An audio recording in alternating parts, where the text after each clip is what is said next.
اے د عصر مظلوم امامه ستا په حقانیت ټوله نړۍ ګواه ده.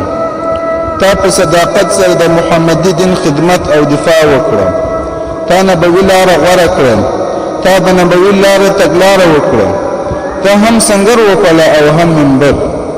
اے د عصر امامه تا د سپېڅلي دین د دفاع او د باطلي فرقو په وړاندې هغه د حقانیت شغلې بلې کړې کومې چې بعد له موضوع ټیټې وي.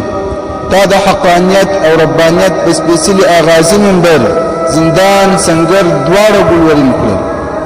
ای د عصر امامه تا د حضرت محمد صلی الله علیه وسلم د دین د دفاع لپاره خپله سینه سپر وګرځوله. تاریخ به تا د خپل حقانیت په سپېڅلتیا سره شعر اسلام ولیکي.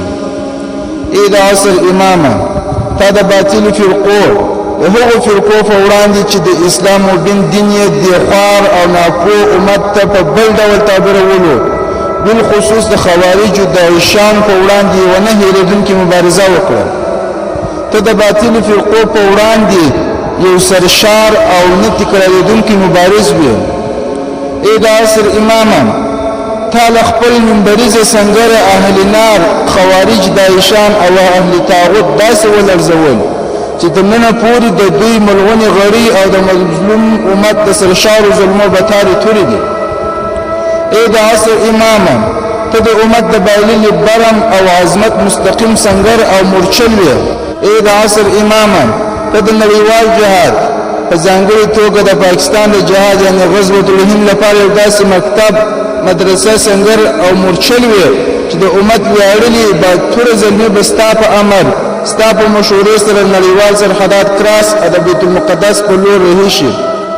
ای د عصر امامه یوازې ته نه ستا له کوچېدو وروسته له منبرونو مدارسو او مراکزو د حق نعرې د حق جذبې او د حق سپېڅلي احساسات مقدس عقاید هم وکوچېدل. ستا له تللو وروسته هېڅ عالم هم حق ته داسې په مېړانه سینه سپر نه کړه. ای د عصر امامه تا زندانونه هتکړۍ وشرنګولې.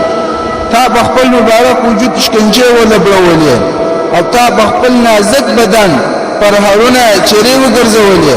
تا خپل وجود مردکو ته ورکړ. بالآخره د اسلام د مبین دین لپاره وسوځېدلې شهید کړ شوې. بیا دې هم خپل دریځ ترک نه کړ. د حق په وړاندې د بنیان مرصوص په رقم سم دم ولاړ وې.